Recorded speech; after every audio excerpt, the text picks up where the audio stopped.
I only watched this one once this week. I feel a little guilty about it, but it may benefit from a second viewing just because I had a lot of confusion at certain points.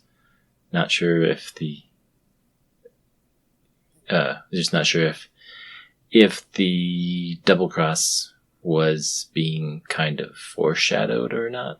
That would be interesting to look for. But also, I imagine it wasn't, and so it's like, well, why are you talking this way? I halfway expected Octopussy to be the lady that Bond had already met. Because I was like, this is a little weird. You're the villain, but we will see you with like an hour left in the movie. Okay. Yeah, so when I watched it, I came away from it liking it a little bit more than For Your Eyes Only. And then throughout the week, I was thinking about it and I was like, this movie's dumb. So maybe I should watch it again just to make sure that I do like it. But I don't know. As I think about it, it's not one of the ones that I think I'll come back to. I know I've seen it before. So there wasn't any point where I was watching it where I was like, oh, this is a new movie to me. But I'm already losing the plot and stuff in my head. So yeah, that's where I was not sure if the beginning crisis, I'm not even sure if why Bond. Oh, right. Yeah. I mean, you can edit it as that sound like we said this after the intro, right? Nope. Well, yes, I can. I just won't.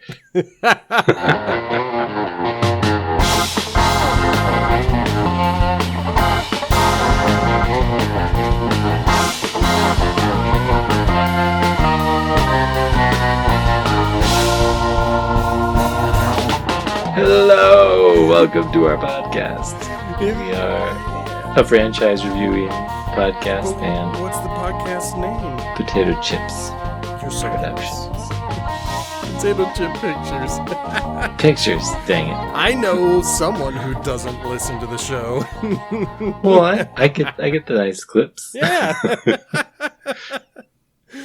And I'm in here and I don't do the intro enough. It's fine so far. The only things you're missing are our names and the movie we watched. So my name is B. Sammy Davis. And I'm Justin. That's not right. Flip it. Audience, flip it in your head. Yeah. I'm Justin. And I'm B. Sammy Davis. We are ready to review Octopussy. I can't believe you said the entire title. I was going to say Octonauts like I have in my notes because it's ridiculous. But then I was like, wait, well, we actually have to say the actual title. I couldn't say it in all caps like the posters, and all of the Bond films always put their posters in all caps. So I don't remember. Screaming. I don't think we did talk briefly about the title, and I had said I didn't know where it got the name, but I said it was probably related to a cat. And turns out I was completely wrong. Octopussy is getting its name from octopus with a Y at the end. And even with all of the imagery, never would have crossed my mind. I've got thoughts on that when we get to that point. I think I put it in my notes because it's like, wait, hold on a second. Yeah, this is odd, but I will say that the what do you call the reasoning, the motivations behind one of the main characters is lost on me. I was like, wait, did I hear you right? What? How is this related to? I don't know. Well, let's continue with the action. Yeah, when we get into it, there's going to be parts that do annoy me a little bit. But before we get talking about the movie itself, let's talk briefly about production. This came out in 1983. It gets its name from one of the stories in the 14th book, but according to Wikipedia, presumably full of people who have actually read that book, Only like one scene in the whole thing comes from any Bond story. Otherwise, this is pretty much a completely original screenplay for Bond. It's got to be the octopus pulling a alien infestation on the one dude from the aquarium. That had to be from the book. That was it. Yep. From the 1950s. So this is the second movie from director John Glenn. He is going to do a total of 5 movies. He's going to take us all the way through the Timothy Dalton period. The last movie, For Your Eyes Only, cost $28 million. Well, this one cost $27.5 million. And it returned... Did it for less. Yep, for $500,000 less. Unfortunately, it returned about $11 million less with $183.7 million. But again, when you're making over $100 million in a movie in the 80s, that's big money. That is sufficient for the next movie. Yeah. Let's keep this franchise rolling. Exactly. I'm into it. I'm having a good time with it. I don't think there's anything left for me to say about the production stuff behind it. They had a new production designer. I'm trying to find his name. But this person really enjoyed the work of the first guy who had the very large sets, and so this new guy was also really into big imposing sets. And I was reading over your notes, and yes, I did get a kick out of one of the large imposing sets. But before we get into that, how does this particular movie begin?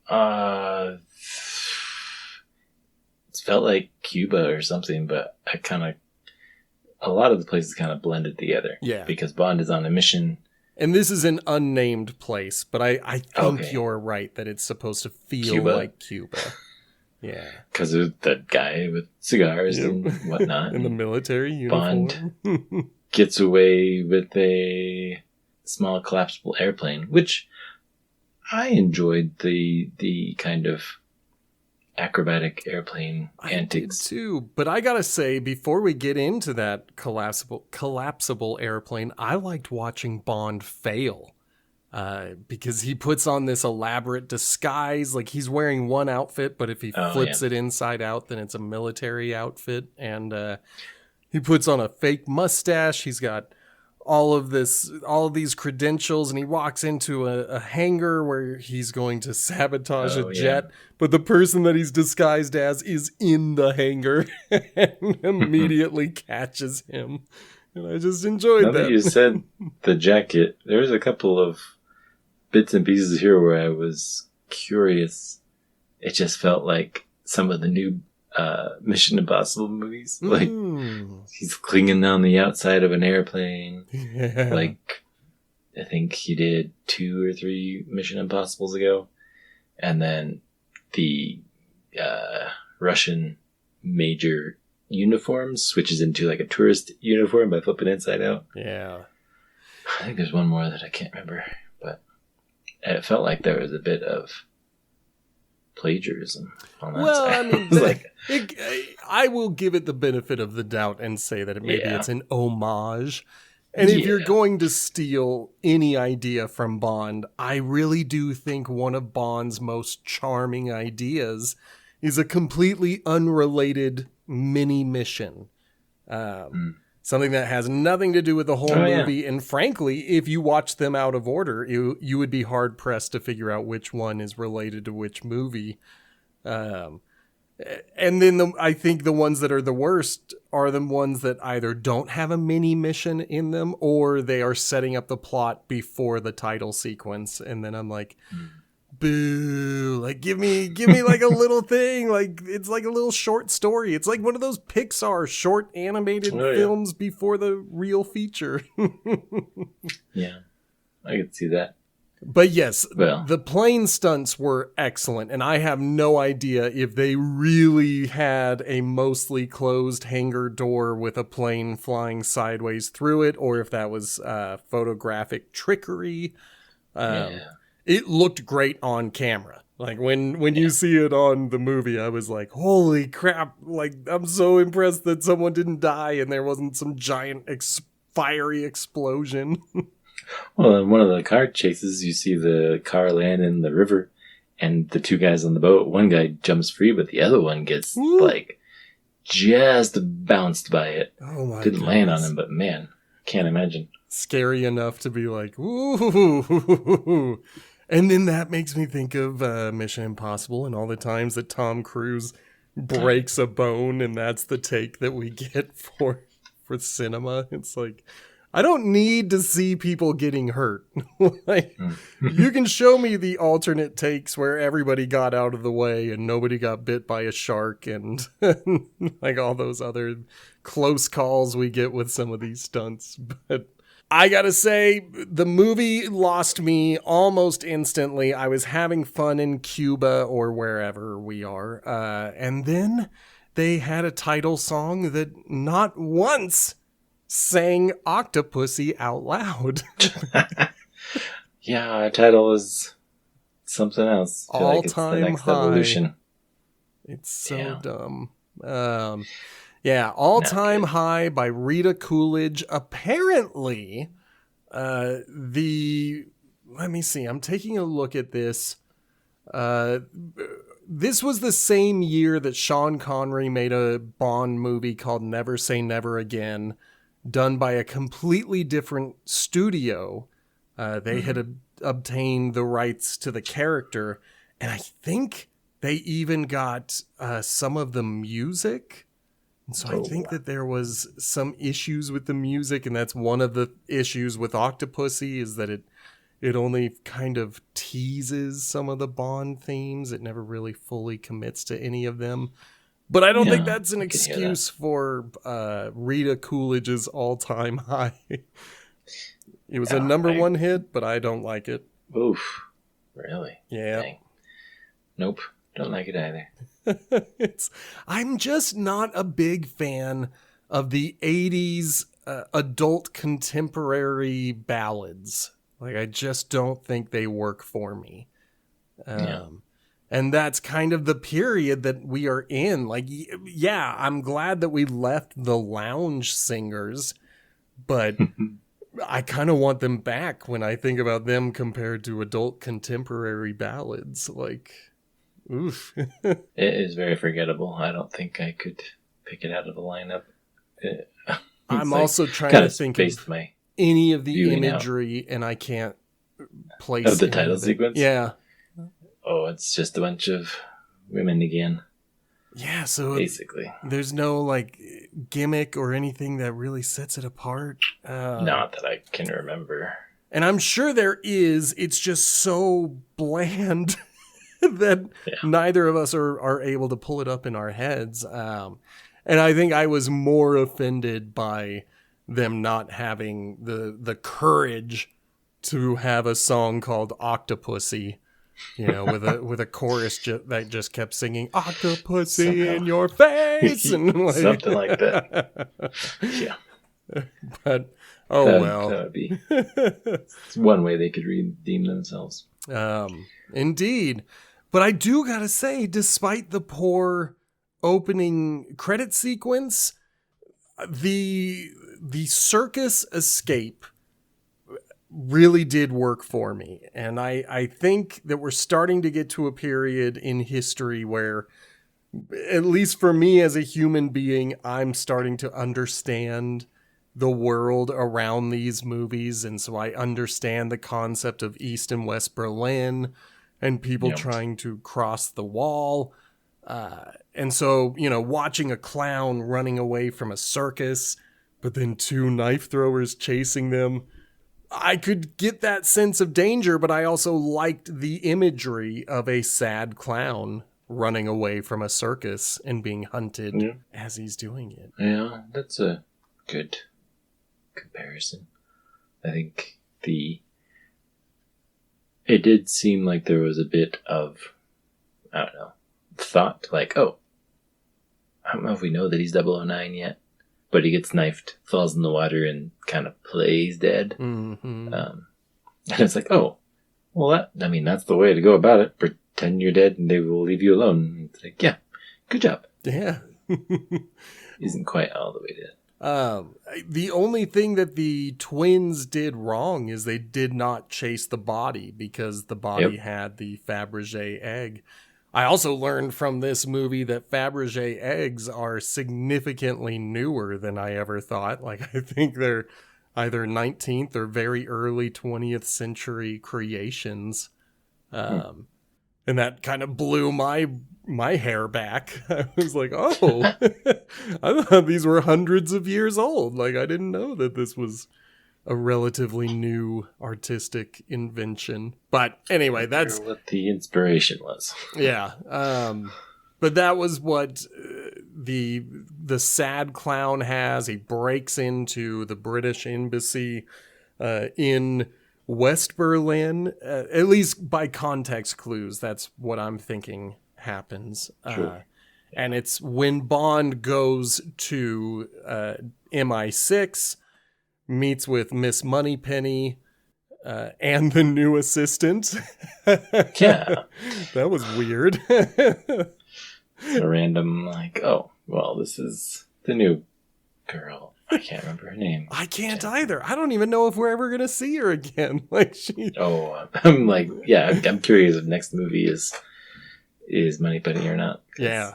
I understand the impulse to be like, okay, she can retire from this job. Yeah, it's been like Bond 20 is going years. to be ageless. Mm-hmm. Yeah. And they've replaced Bond 2 times, but we've had the same Miss Moneypenny. And even though our current Bond is older than our first Bond, and therefore it's, still appropriate for him to be flirting with Miss Moneypenny, these productions are made for the male gaze, and in 1980s, we wanted a tall Amazonian woman with big hair. And even though the new girl is shorter than Miss Moneypenny, she's got the big hair. Like, she's pretty 80s I feel like chic. You're saying the big hair, and I'm like, oh yeah, some of the Octopussy girls have really big hair. Yeah. It's like, oh, it wasn't interesting. Like, that's a choice. These are okay. That is one of the things I like about these Bond movies, is that they are always contemporary to their time. Maybe it's like the MCU where these are 1 to 2 years in the future, but fashion hasn't changed much, and if you're watching it, you can pretty much get a sense of what was considered fashionable at the time that the movie was made, and now we're in the era of big hair. And bright red jumpsuits. Yep. I guess. Jumpsuits are another thing that are gonna be trending for a little while. So it is fun to kind of see a little snapshot of what the world looked like at the time of the movie that you're watching. But it was so when I don't know if it's Moneypenny or if it's the people in M's office, but one of them finally reveals that it's 009 who was killed. Right.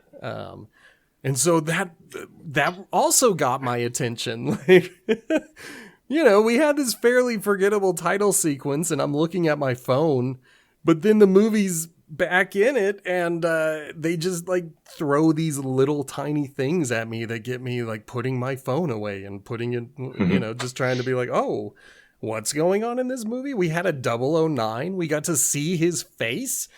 Who's disguised by clown makeup, but we got to see him. Yeah, like it felt like a sad face, but also kind of looked like James Bond's face. I was like, hold on, this isn't actually him? Oh, wow. Yeah, I gotta watch that again, because I do know that at the end of the movie, the clown makeup that Bond puts on is identical to what 009 was wearing.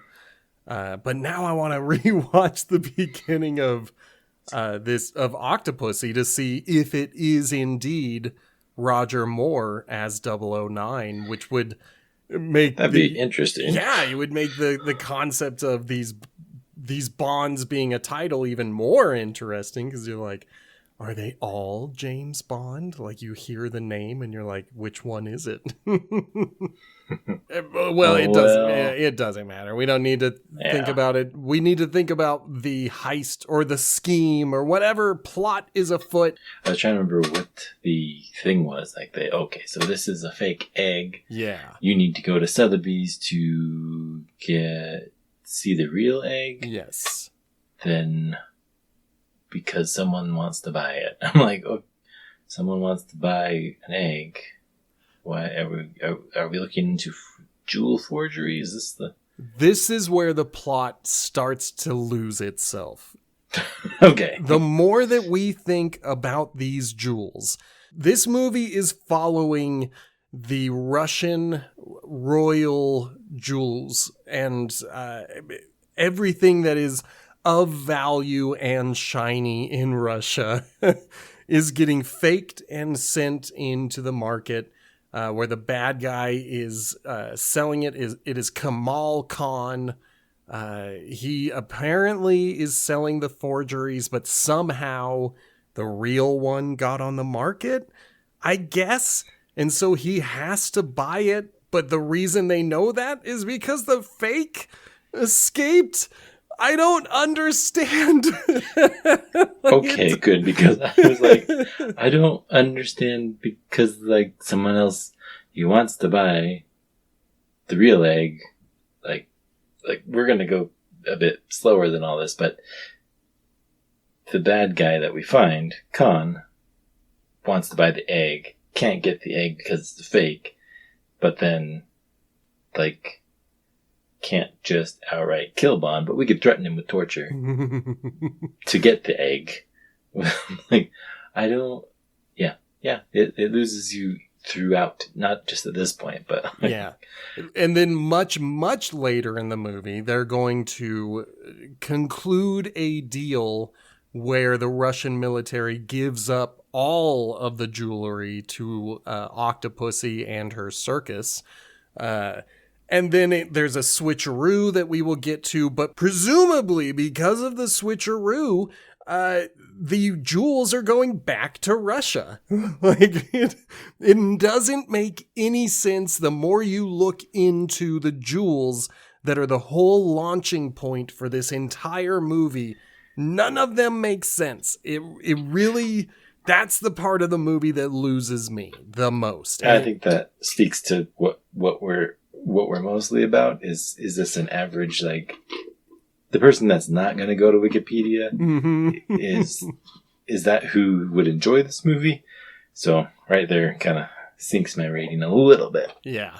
And that's the way it is for me as well, is when we talk about this whole movie, most of the things in the movie are fine and interesting. They either look good or they offer some interesting diversions. When we eventually meet Octopussy and we learn her backstory, in my head, I was like, ooh, she's going to be a great villain. And so there are parts of this movie that really kind of force the audience to be on their toes and to be paying attention to what's happening. But then the movie puts a lot of emphasis on the jewels, and the movie itself doesn't really know what it's doing with the jewels either. And that's where it pulls me out. That's where I'm always like, ugh. And so, okay, Bond is able to switch the fake egg for the real one at the auction. He's able to drive the price up to £500,000, fully double what a professional estimates that it should go for. Yeah. But, and then he even tells his escort, now I have the real one. Khan is going to need to get back the fake one. So I'm gonna go and... Why do we want him to want it? Like, yeah, they never explain it. And really what he wants is the fake one. The fake one is the one that 009 escaped with, and the fake one is the one that's in his hands. But he goes back for the real one. Like, there's nothing. And then when Bond goes to India to confront Khan, because that's the very next scene, we never get the sense that Khan has any idea that he ever had a fake one in his possession. Like, Bond is over here thinking that Khan is smarter than Khan actually is. Like, I'm just so frustrated with the jewelry aspect of this movie. And that's a problem because that's the plot. It really is. It's the launching point. It's what Bond is chasing. Until the very end of the movie, it is all that matters to the movie. Like, the smartest thing the movie does is change its mind about what the important MacGuffin is at the end. Yeah, I can agree with that, yeah. But, you know, we're not there yet, so we're stuck worrying about jewelry. I don't like the backgammon scene as a whole. I don't understand how the guy Khan is playing with never once suspects Khan of cheating. But I do like Khan's henchman. His only gimmick is that he's not white, which is kind of a terrible gimmick for a henchman, but he's a very large, imposing figure. He crushes the dice in his hands. He kind of looks like a normal-faced version of Jaws. Like, very large, and very imposing. Crushing stuff is Oddjob's thing. Yeah, Oddjob also crushed things. He crushed the golf ball in his hand, and so I guess Jaws is the one who bites things. That's all he does. He never crushes things with his hands. So, so we've got tall Indian Oddjob. That's our main henchman. But there is this woman who hangs out with Khan. Yeah. We're going to figure out that there's really nothing about her. Her name is Magda. For half the movie, she works for Khan. The other half of the movie, she works for Octopussy. It is... Oh, I don't like her. She's just existing in this criminal/not criminal enterprise. And I feel like, is this another movie where Bond is like, yeah, I'll help out this criminal enterprise instead of this one? Yes, I think you're exactly correct. This is the third time in a row where Bond has picked a criminal to side with over another criminal. Well, not in a row. This is the third movie total. He did it in On Her Majesty's Secret Service, and then he did it in the last movie with For Your Eyes Only, when he picked Columbo over Christados. And then later on in this movie, he's going to do it again. The India chase is surprisingly fun. I do have to say, Vijay, Bond's primary contact in India, is one of my favorite sidekicks. He seemed all right. He's really up there towards the top for me. I just have fun with him. Seemed like the first one, Dr. No. Yes, I kept trying to remember Felix, his name. I don't remember. But I think Dr. No's guy is still number one despite having a chump ending. But Vijay, he's a very close number two, maybe even number one, because he's charming, he's funny, he sticks with Bond as long as he can. There's never a point when you think that he could be corrupted. At one point, Bond hands him a stack of cash, and later on, Bond's going to be like, give me that cash I gave you. And Vijay's like, yeah, have it. It's just money. I don't care. He seemed like he was ready to help Bond and, do whatever the section chief was asking him to do. Mm-hmm. I could see him eventually getting a 00 rank and being able to stick to the main MI6. Ooh. Unfortunately, he's not going to. Are we to the point where Bond gets into his room? I'm willing to skip over most of the taxi chase. It's fun. I do kind of like some of these slow speed land vehicle chases. I don't like the slow speed boat chases. Those ones lose me. But, a 3-wheel taxi cab racing through a congested city, that's fun. That has a lot of stuff. And it's entertaining for a few minutes. I don't know if there's anything necessarily of note, but it ends with them driving into a wall, and then the exact same poster getting replaced, and it's a clever ending. And then I think he finally goes to his room. I just thought the room was memorable because having watched all of these James Bonds in a row, I think a couple of the early ones he'll do a room check, and in this one it's really small. One. But he does turn something over to see if anything's underneath it. It's like, oh, that's it. He still checks his room. Okay. But it's always the least amount of checking. He's such an arrogant spy. He's always like, well, it's not in the most obvious place to put a bug, therefore there's no bug. I don't have any crucial confidential information that I might accidentally divulge while I'm just talking to myself in this room. So it'll be fine. I'm trying to remember, because I know he gets knocked out in his room, but does Magda go to his room to try to seduce him? Or is he fully knocked out by the big guy? So, crushing the dice, then... I don't quite remember. Yeah, I'm sorry, folks. There's a lot of stuff in this movie that's not that memorable. He sees her tattoo, so I think they do something. Yeah, she will eventually get to Bond, but first Bond gets with Q. We get a fun little Q scene where we get to see the local flavor of Q tech, but the real reason we are there is for the little tiny tracker that they're going to put inside the Fabergé egg. The real Fabergé egg, mind you. And so Bond allows it to get taken by Magda while they're, cavorting in his room.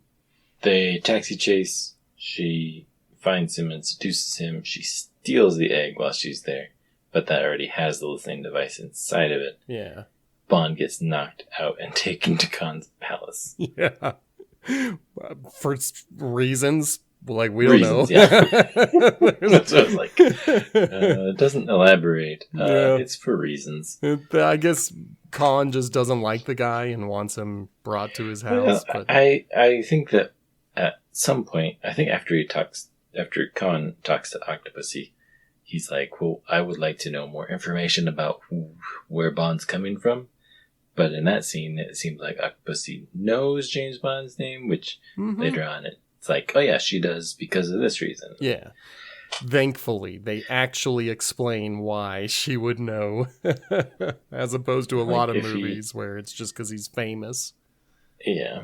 If he didn't want to know more about Bond, he could have not brought him. Yeah. And everything would have been just fine. Bond was tracking the egg, but... This is one of the parts where I have trouble, because in the moment I was like, Khan doesn't do anything he is told. He is the worst henchman in all of film history, because he's told to do one thing and then he does the exact opposite. And later in the movie, we're going to discover that he is the main villain of the movie. That there's a double cross and he's the real baddie, and therefore it makes sense that he would never actually take orders and never actually do what he's told. But at the time, I'm sitting here thinking, why is he bringing Bond to his palace and threatening to kill him? None of this makes sense. That's why I think a rewatch is probably useful, to be like, okay, so this guy is planning something different, but on first blush, it's like, okay, this guy's incompetent. Just wants to, he wants to antagonize Bond for his own reasons. Yeah, it's his own amusement, and when you're just seeing him as a henchman, you're like, wow, this is the weak link of the organization. This is the guy who's going to bring it all down through incompetence. Now, one thing we have kind of skipped over, mostly because it happened in the background, despite having one of the best set designs of it all, is we go to Russia, where the head of the KGB is meeting with all of the other upper echelon of Russian leadership. And he's let's work on demilitarization. We've already got our lands. Let's focus on securing our borders and stop with the Cold War. But there's this Russian general who's like, no, like, I've got a plan. And he's got this big room. So the whole leadership is on this rotating stage just so they can all be turned to look at a giant wall-sized map again. This time, at least there's like animation because we can see how his military plan works, as opposed to Thunderball, where the giant wall-sized map was just displaying a circle. So there's some practicality to the KGB's or the Russia's giant rooms. But then we see him again when Khan delivers the real Fabergé egg, presuming that it's the fake because he has no idea. Like, ooh, it makes me angry. Nobody knows the fakes versus the real ones. And we don't even know why the fakes and the real ones exist. Like, it's so convoluted. They're like, we're going to sell them. Why are you going to sell them? I don't know. We just want to. Yeah, exactly. We're going to make a fake that I think they have somebody look at it and he crushes the thing because he obviously knows it's fake. Like, well, that's the thing. It's the real jewelry. It's the real one. It's the one they stole from Bond that Bond put the tracker inside of. That one's the real one. Yeah. But there's some point at one of the guys looks at the star and crushes the fake star.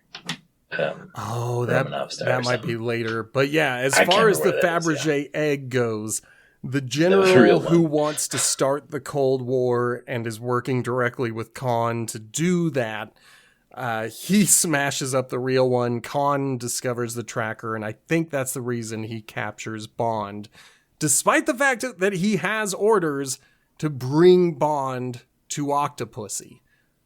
So that's how we're all caught up. We're with Bond, he's at the villain's location. The villain isn't taking him somewhere obscure to kill him. He's actually there, but Bond is able to get away easily, and he kind of travels all throughout Khan's palace. He's able to find everything. Who does Khan have captured? Because he's torturing someone. And Bond is able to just let himself into the basement, never get caught. Oh, he's speaking to the forger, the guy creating the fakes, saying that he has to speed up his schedule. Again, we don't know why. Presumably, it's to fund Russia's side of the Cold War, but Russia then gets to keep their jewels. I don't know. Yeah.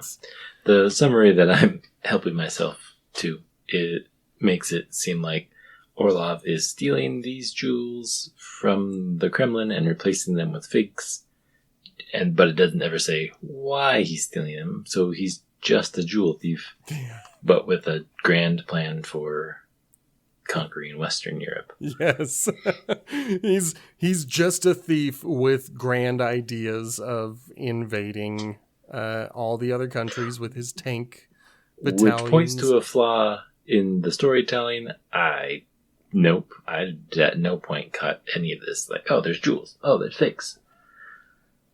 Okay, so yeah, could be communicated a little bit better or just less complex, I'm nervous that I'm going to have nothing to talk about at the end. But again, the smartest thing in the movie is when they change the focus from jewels to a bomb, because one of the things they just say is that part of Orlov's plan is to wait. Like, if that bomb goes off, it will look like an accident. The West is going to get rid of all of their nukes, and then Russia can just march in there. But it's interesting that part of the scheme is patience, is waiting, is being like, okay, we do this one thing, and then that starts a clock. And then we just have to watch that clock until we can move forward. So that part of the movie's plan is very smart, but we won't get there until we're like at the end. Until then, Bond now knows that Octopussy is the boss. He gets back to MI6, but the Indian branch. He's not like all the way back in the UK. Q is there, and he's going to put together a very clever little submarine type boat. It's kind of hard to describe, but it's a crocodile. Yeah. It's kind of cool. It reminded me of, I think, our second Sean Connery, where he's got a seagull on his head. Yeah. And this one's even more practical because, like, he can presumably sit inside of it like a boat. He looks like he gets out completely dry. Yeah.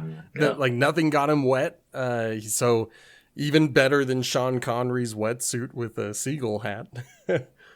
Yeah. But at the same time, Khan is hiring a band of Indian pirates to go onto the island and assassinate Bond. Yeah. But Bond is Bond. He's a super spy, and so he's able to get onto this island of all women and no one sees him. And then when he is caught, nobody cares because he's Bond. Like, all right, yeah, you can stay. Well, he also is caught by Octopussy. It's not like he's captured by a regular guard. He reveals himself to the person who's in charge. And I don't know if surely we hear her name. But I can't remember it because they're always like, it's just Octopussy. Yeah, that's how they put her name in the summary. Yep. They even give her father's name, Major Dexter Smythe, but Dexter Smythe is a last name, conjoined last name. Her name is Andrea. Andrea. From The Man with the Golden Gun. This is the same actress. Oh, that's right. It's the same world. I was like, this lady seems familiar when I finally saw her. Where is she from? Oh, she's in a different Bond movie. Okay. And it's a good upgrade for her. Good on her for getting the leading lady part in this movie. The title character.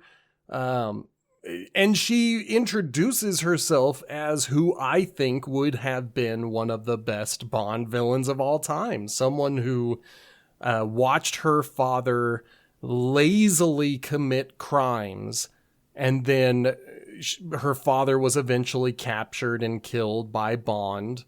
But rather than being angry at Bond, she is thankful to him for at least killing him and not taking him to prison and having this whole trial and, ruining his name and therefore ruining Octopussy for the rest of her life. Like, she has respect for Bond despite Bond killing her dad.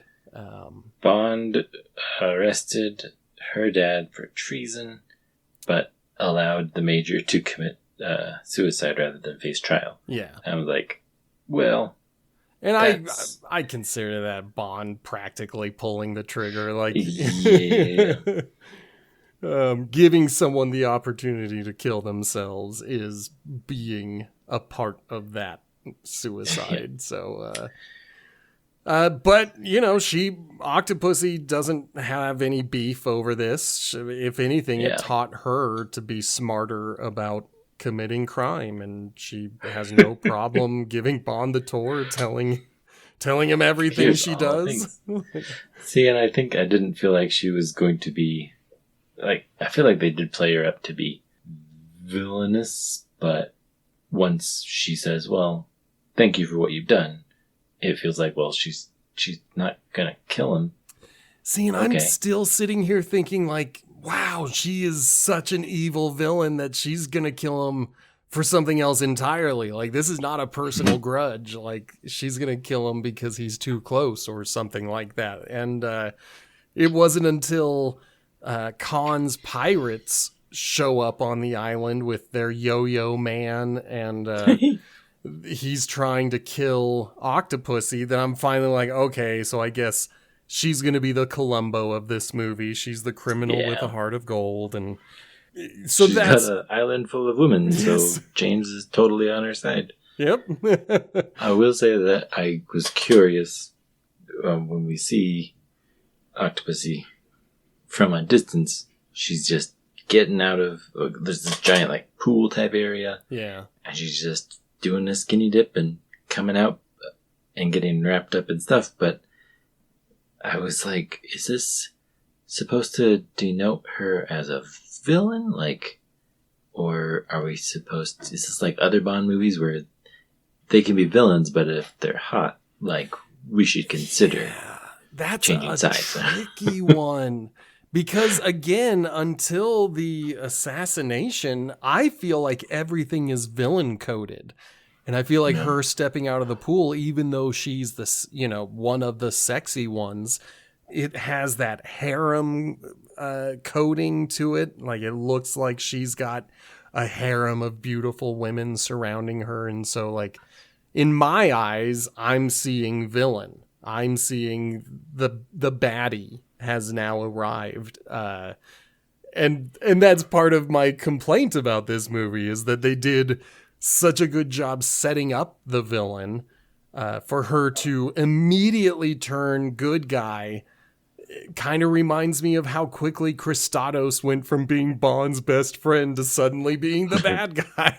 Like, it just takes one scene and everything switches in tone and characterization. And it's that complaint way back with Goldfinger. The Bond has that super sex, just...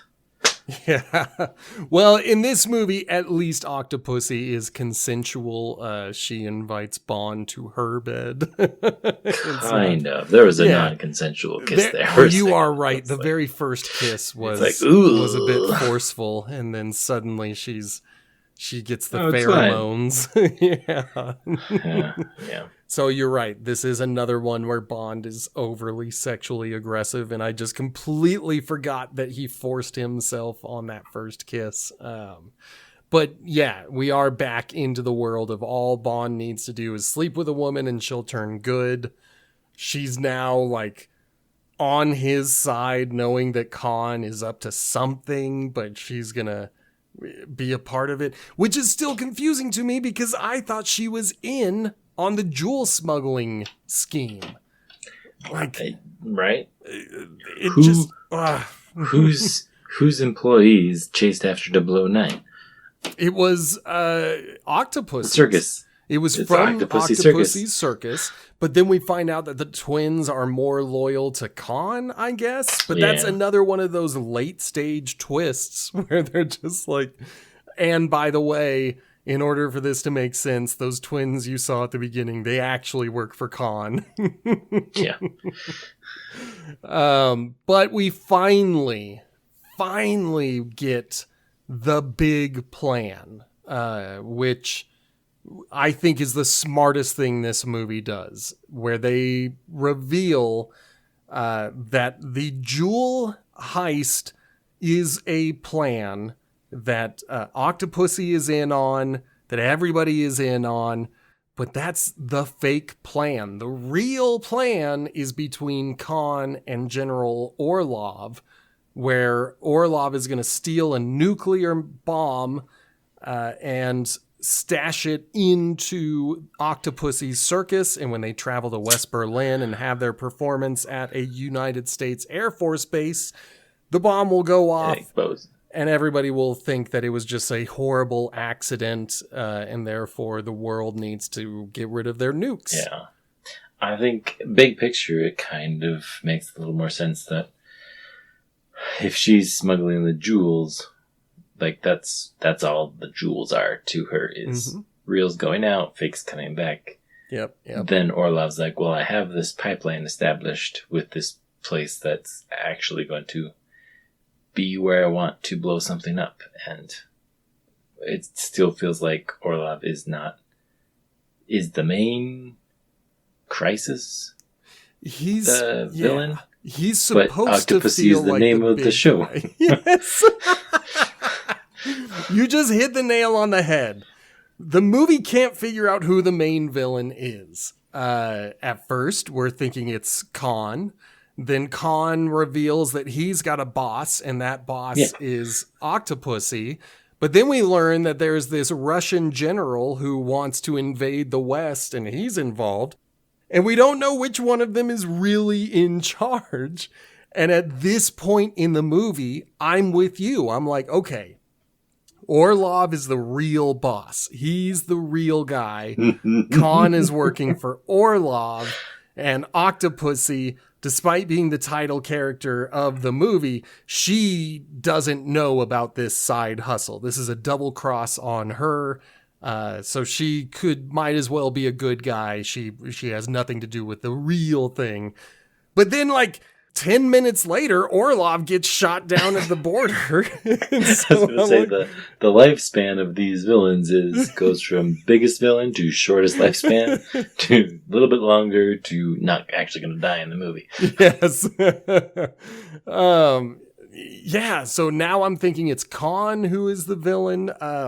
I will admit, we get to do a lot of train-based stunts that do remind me a lot of Mission Impossible later. That's probably what it was, yeah. Yeah, but I'm like, having fun with it. Like, these are very good for 1980s action, throwing a stunt person on top of a moving train without any ropes or anything like that. Like, that's exciting to watch from a 1983 movie. And there's a tiny bit of plot that happens. One of the twins gets murdered. Bond is able to disguise himself for a little while and get into the circus. But, Khan and his men are onto it. But Khan and his men also know that we are less than an hour away from this bomb going off. So I do think bringing in the nuke is the smartest thing this movie does. Because everybody is frantic, and it makes sense for them to be. Like, there's this real sense of panic from all of the main characters, and I understand it and appreciate it, and I'm like, wow, do you make sure your plan works and go, die with the bomb, or do you escape? Yeah. Like, what do you do? And so. I think it's the Octopussy is eventually kind of confronts Khan about the bomb being in her stuff. I mean, he's like, oh, it's going to be fine. I was bringing the jewels to you. And it's like, you don't hear yourself. Like, she found the bomb. She would have been dead any way that this happened. Mm-hmm. So yeah, I felt a little bit of the wind go out of the sails when Orlov died, because it was like, we don't know that he has a second in command. Yeah. So this bomb is kind of just chilling. So then Bond disarms the bomb, and I guess we have to go after the last guys that knew what was going on.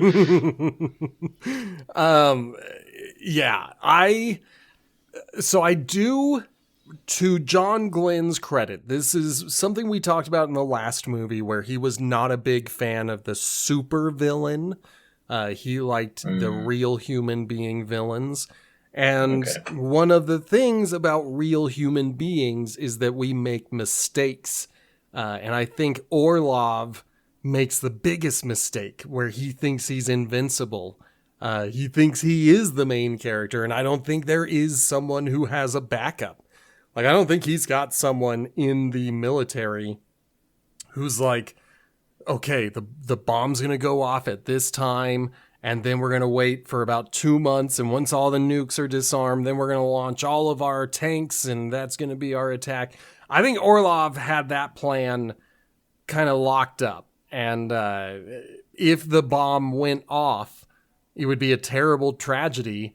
But the head of the KGB, General Gogol, would be the determining voice who would say, yes, let's get rid of our nukes with the Western world. That was what he wanted to do. So, real people make mistakes, and that's what you get with real life villains, as it were. Of course, this is fiction, and these are not real life villains, but the difference between Orlov and a Blofeld is that Blofeld has this massive organization and everyone has their job and their role and their mission, and they know the consequence of failing. Whereas Orlov, he may be a general, but he's still just a human being and, you know, has arrogance and all that stuff. So that's what I'm going to say to the movie. I think that's, to John Glenn's credit, that's one of the better ideas that you get from just a regular human being as the bad guy. But yeah, you're right. Yeah. I completely forgot the movie's not done, even though we, you know, disarmed a nuclear bomb. That's not how these things go. We gotta get the baddie. Yeah, I feel like you could just let him go. Like, I think they kidnap the person. That's like, you've sided with Octopussy, and so she gets kidnapped, so now you have to go rescue this person from her underlings that Yeah. revolting against her. Like at this point, Okay. Octopussy knows that Khan is not loyal, and yet she decides she's gonna go after Khan. Like, of course she gets captured. She needed to bring her whole army, and but her army is not far off, including Q. I do enjoy the circus invasion of the palace, where they have lots of human pyramids and poles and stuff like that. I feel like it was, I don't know. I feel like where we have various moments where women in bikinis is kind of like, it's fit for a pool and whatnot. Like, how can we make these women wear two pieces in an action scene? Okay, they're circus performers and they're gonna do stunts to get in. It's like, okay. And on top of that, guess. they set it up by being women of the night, you know, coming to the gate to sell their wares, as it were. Like, the bad guys look out the window, see the invading army, and they're just like, oh, these are the local prostitutes. Like, don't worry about it. And I think that, you know, that might be a way to explain it. And be like, that's why they wear bikinis. But I also think in fiction, it's already a very good setup to be like, no one ever suspects women. Like, they never will. Bond doesn't suspect women. You know, 2 movies ago in Moonraker, he was shocked that the head of a space agency would be a woman. Like, oh, Bond. Yeah, so, you know, it works in this movie to have women invading the palace. Unfortunately, even with Q flying in his hot air balloon and taking people out with his hot air balloon, doesn't make any sense, but it's Q, so we're going to let it slide, and all the ladies let it slide because they're very much into Q. But Khan and his henchmen, they grab Octopussy, they get into a small plane, and they start taking off, and then we get our, third Mission Impossible stunt? We get Bond hanging on to the outside of the plane. It looked so much like the, I think, Ghost Protocol one, where he's hanging on the outside of the cargo plane. Yeah. It's a much smaller plane, but it was like, wow. And smaller planes go slower. So that also means that you don't have as much facial distortion on whoever is on top of that plane. Like, I don't think it's a mid-50s Roger Moore. No. Like, he's in the green screen and the studio work when they need the close-ups and stuff, but he was in the part where the octopus comes out. He did throw that guy into the aquarium. It's like they did a good shot of his face. And I was like, I noted that this is a pretty good stunt for Roger Moore. Like, good job. You guys got it up close. It's just breakaway glass and had some fun with it. Yeah, and you know, that, again, I've said this multiple episodes. The best thing about these close-up fights is that you get to have the actor in the frame. You know, you don't have a stuntman. You don't have a bunch of people trying to kind of block their face in order to hide themselves from the camera. No, you've got Roger Moore looking like he's throwing and taking punches. And Yeah, so I'm into these particular action sequences and stunts, and, you know, capping it off with hanging on to the outside of an airplane. That's really exhilarating. That might be the best image from this entire movie. Yeah, I can agree with that. Yeah. And obviously it has a major impact on movies in the future. We've already mentioned Mission Impossible, but there are other movies, including Batman Dark Knight Rises, that's going to have some plane-based shenanigans. So there's a lot of things that kind of get inspired by looking at earlier movies and how they did these stunts. We've already had Bond jumping out of airplanes and fighting for a parachute. Why not have him fight to get in an airplane? Because he is going to knock off the henchman. So that's one guy who is not going to be coming back for a final gotcha scene. Yeah, which was a nice little change. It was about as ridiculous as I would want one of those send-offs for Bond to be like, okay, yeah, it's the end of the movie. None of us care. Like, you're magically recuperated because your love interest said, wouldn't it be nice? Like, yeah, sure. So of all of the Bond gets the girl tropes, you know, this is the one that does not have MI6 trying to get in touch with Bond and being embarrassed by the fact that he gets the girl. They reasonably tell us that, you know, he hurt himself. He got really hurt in that last movie. And when we cut to him, he's laying in a bed all wrapped up, and you're absolutely correct. All it takes is Octopussy being like, oh, it's too bad that you're only going to be here to recover, and then you have to leave. And he breaks all of his bindings and pulls her in for some love making, but, you know, we're not going to have MI6 calling this time, so at least it's different. At least it's different. I think overall just enough fun action bits. Car chase wasn't the greatest, but the airplane in the beginning, airplane at the end, train in the middle. Those were all fun bits that kind of merged with the story organically. So like, oh, they're taking a train. All the stuff, like, yes, have the stuff happen on the train. Like, a little bit in my mind, Mission Impossible stuff with the train in the last movie. Like, why are we on this train? Why the giant train out of nowhere? So. Well, and, you know, this is a period of human history where people did take trains, even in the U.S. Yeah. And, you know, if we were to ever travel to Europe, we would likely travel by train because they actually maintain their rail system as opposed to the U.S. where we have to drive or fly everywhere.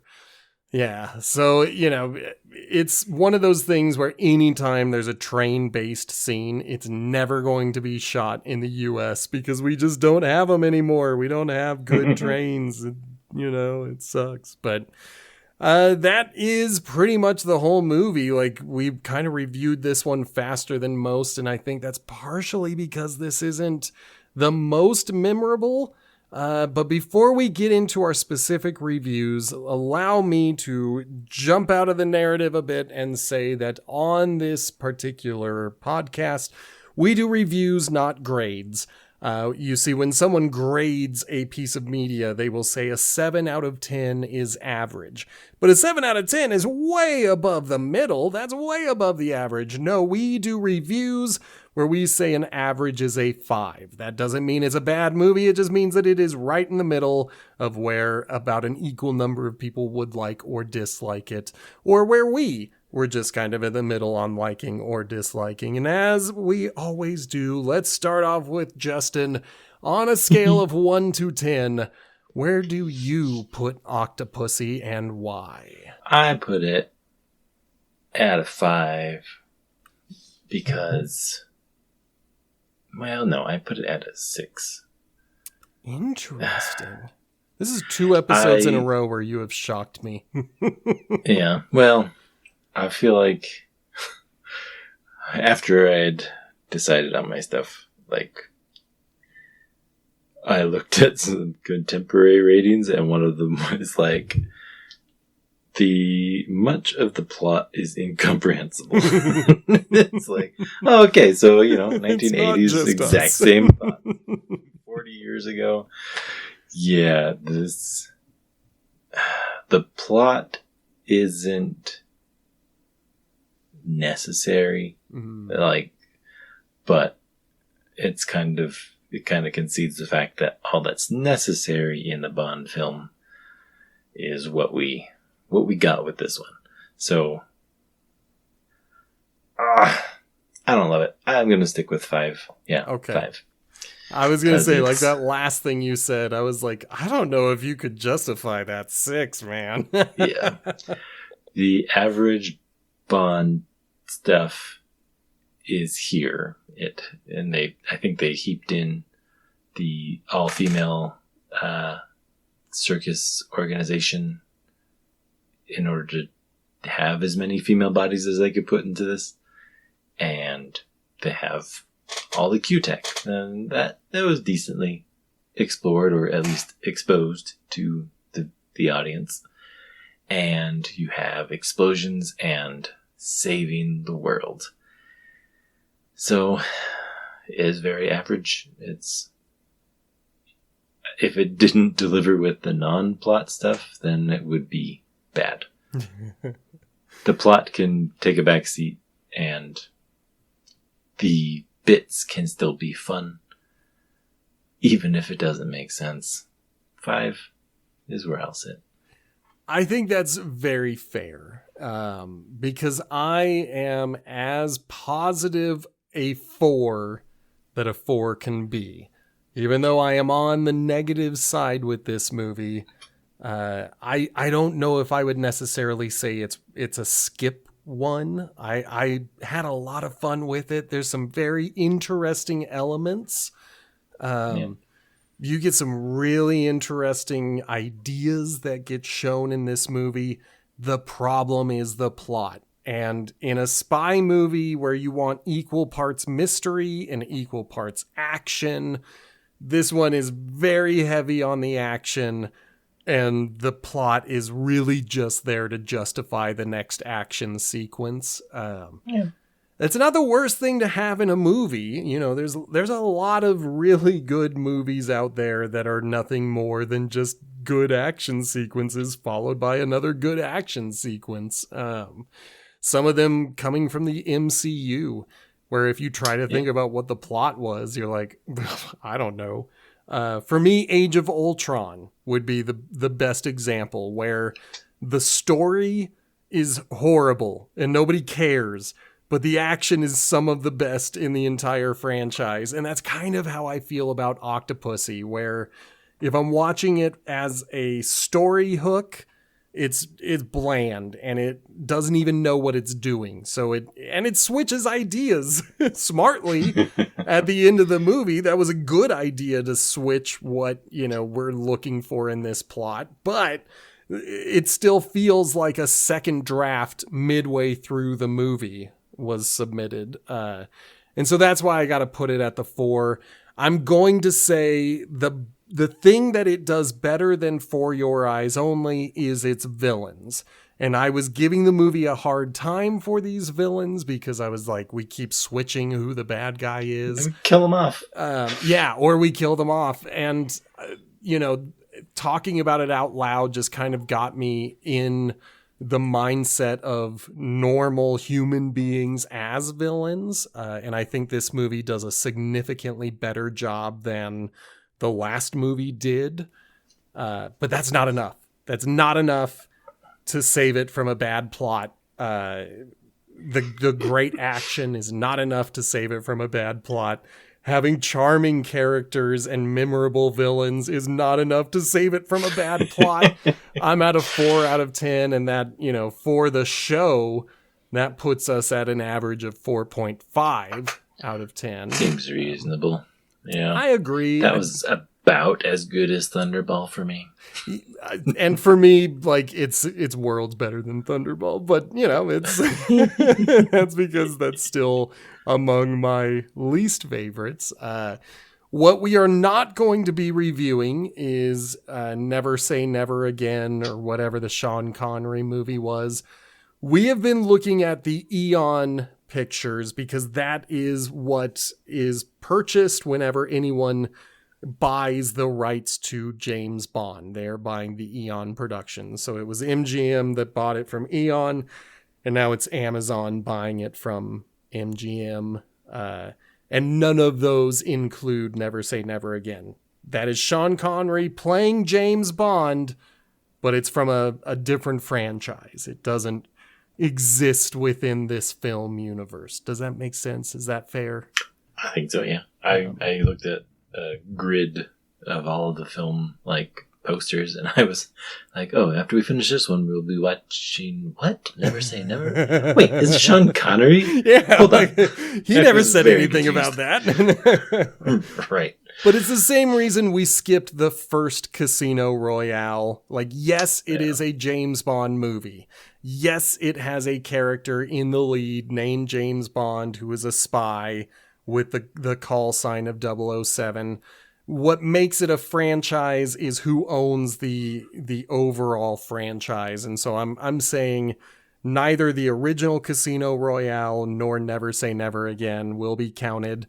If this podcast blew up and we were getting 100,000 listens per episode, then yes, I would say let's go watch the subsequent or the non-connected movies just to see what they were like.